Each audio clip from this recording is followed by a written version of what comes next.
पुण्यात अन्नधान्य विभागात हप्तेवसुलीचा स्फोटक आरोप. धान्यावर डल्ला मारणारे अधिकारी अजूनही सेवेतच का? पावसाळी अधिवेशनाचा पहिलाच दिवस आणि पुण्यातून एक धक्कादायक आरोप समोर.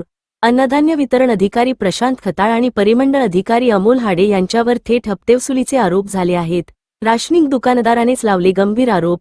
धान्यावर डल्ला, हफ्ता वसुलीचे नवे प्रकरण.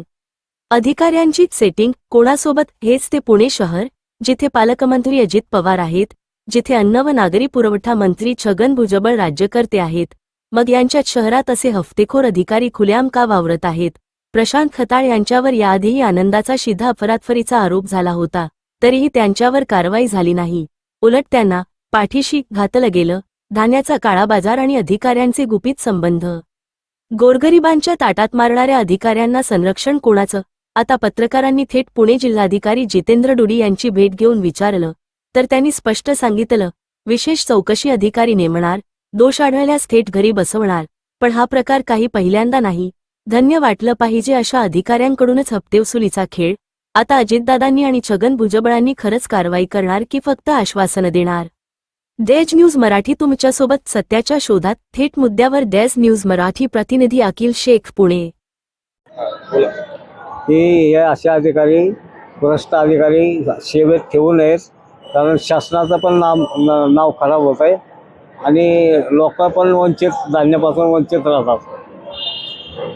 मी या अधिकाऱ्याला सस्पेंड करून बडतर्फ करण्यात यावं, कारण हे गोरगरिबाला धान्य मिळवून देत नाहीत.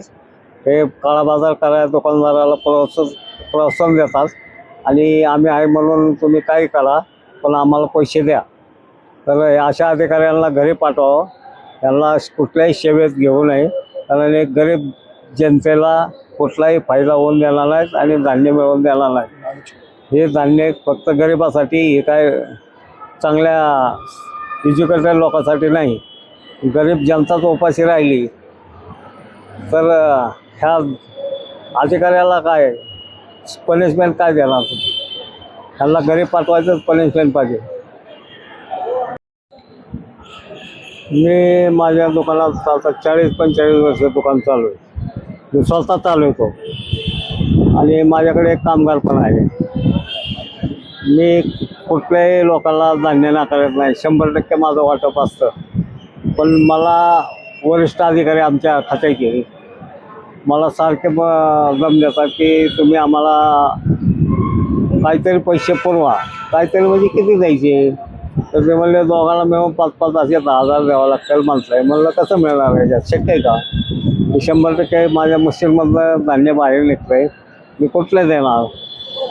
ते म्हणले तुम्ही देऊ नका लोकांना, आम्ही ते सांभाळून घेऊ तुमच्या तक्रारी आल्या तर. पण आम्हाला पैसे द्यायचे. हा आमच्याकडनं सुटका होणार नाही. तुमचे पैसे द्यावाच लागते. म्हणलं नाही दिलं काय करणार? दुकान घालवू. म्हणलं घालवा. घालवलं तर बघू. मग वस्तीतले नागरिक जमले तिथं. वस्तीतल्या नागरिकने घेरावा केल्यावर मग हल्ले तिथं. नाहीतर ते मला सारखेच म्हणायचे हे कर ते कर आमचं कर. तिथं जागेवर लोकांच्या पैसे नाही मागणी केली त्यांनी. पण हे तुझं खराब आहे, हे वाईट आहे, हे दरवाजा तुटलेला आहे, हे अशी कारणं काहीतरी मला सांगायची. धान्य मोजमाप केलं, बरोबर भरलं. धान्यात काय फरक आला नाही.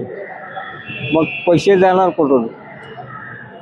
तुमची मागणी मी म्हणलं 40-45 वर्षात आताच प्रकार घडला असा आणि मी काही देऊ शकत नाही.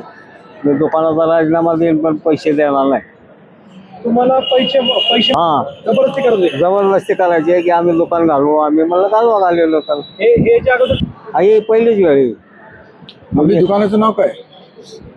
संस्थेचं नाव आहे. संस्थेचं नाव आहे दुकान आहे आणि मी संस्थापक आहे. शारदा महिला मंडळ. महिला मंडळ. त्या महिला मंडळवर असताना तुम्ही कामावर आहे का? तुम्ही नाही, मी संस्थापक आहे. त्या संस्थेचा संस्थापक आहे. रजिस्टर संस्था आहे. नाव काय आहे? कुठले अधिकारी तुम्हाला पैसे मागितले? हाडे आणि हा आपला पुरवठा अधिकारी शेअर खताळ आणि हाडे खाळे आणि खताळ. हां, हे दोघं जण. त्याने ते याचा गोळ केला होता, शेता वाटप. दिवाळीचा शेता वाटपाचा बऱ्याच लोकांना शेतात दिला नाही, डायरेक्ट विकून टाकला त्यांनी.